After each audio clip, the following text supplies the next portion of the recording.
Good morning all my dear friends welcome to Sima again। जी हाँ বন্ধুরা, আজকে আমরা একটি দুর্দান্ত রেসিপি নিয়ে চলে এসেছি।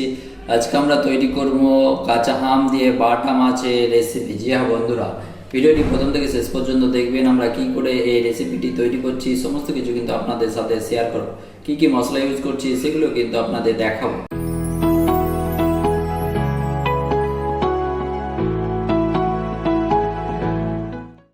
আমরা দুটো আম নিয়ে নিয়েছি। আমগুলো আমরা আমের খোসাগুলো উপরের খোসাগুলো আমরা ছিলে নিচ্ছি।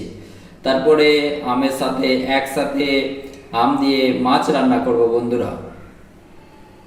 এইভাবে আপনারা খুব সহজে এই রেসিপিটি বাড়িতে তৈরি করবেন, খেতে দুর্দান্ত টেস্ট বন্ধুরা। এখন আমরা মাছগুলো ফ্রাই করে নেব।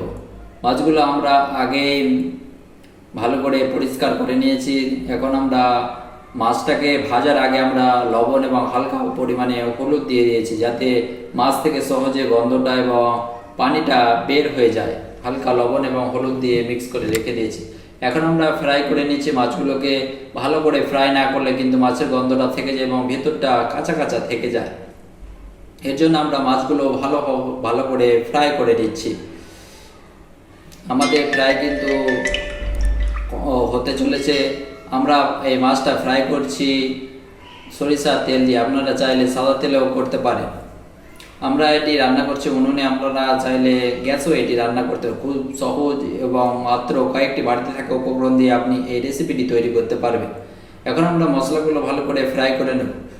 এর সাথে আমরা মিক্স করলাম পেঁয়াজ বাটা, রসুন বাটা, পরিমাণ মতো লঙ্কা গুঁড়ো, জিরে পাউডার, সমস্ত মশলাগুলো আমরা ফ্রাই করে নেব মাছের গ্রেভিটা তৈরি করার জন্য। এখন আমরা পরিমাণ মতো লবণ মিক্স করে দিলাম, যাতে সমস্ত কিছু মশলা একসাথে সবগুলো ফ্রাই করলে মাছটা খেতেও দারুণ লাগে এবং সুস্বাদু লাগে। মাছের যে টেস্টটা সেটা আরও দ্বিগুণ বেড়ে যায়। এখন আমরা গ্রেভিটা তৈরি করে নেব।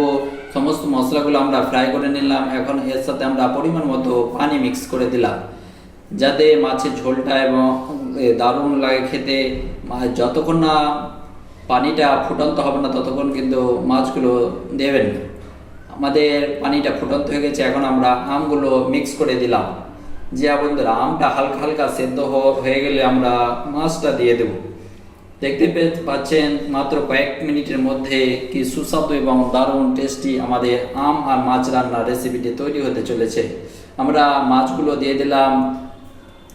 জিয়া বন্ধুরা, এইভাবে রান্না করলে মাত্র একটি মাছ দিয়ে এক থালা ভাত খাওয়া যায় বন্ধুরা। আমের কি টেস্ট, আম দিয়ে মাছ রান্না আপনারা রান্না করলে কিন্তু বুঝতে পারবেন।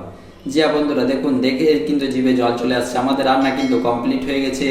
দেখুন কত সুস্বাদু এবং টেস্টি আমাদের মাছ রান্না। কালারটা কি সুন্দর এসেছে। আমাদের এই মাছ রান্নার রেসিপিটি আপনাদের কেমন লেগেছে অবশ্যই কমেন্ট বক্সে জানাবেন। আমাদের চ্যানেলে কিন্তু আম নিয়ে অনেকগুলো রেসিপি রয়েছে, সেই রেসিপিগুলো অবশ্যই দেখবেন। জি হ্যাঁ বন্ধুরা, দেখেই কিন্তু দারুণ লাগছে। আপনাদের কেমন লাগছে অবশ্যই জানাবেন। থ্যাংক ইউ বন্ধুরা, দেখা হবে নেক্সট ভিডিওতে।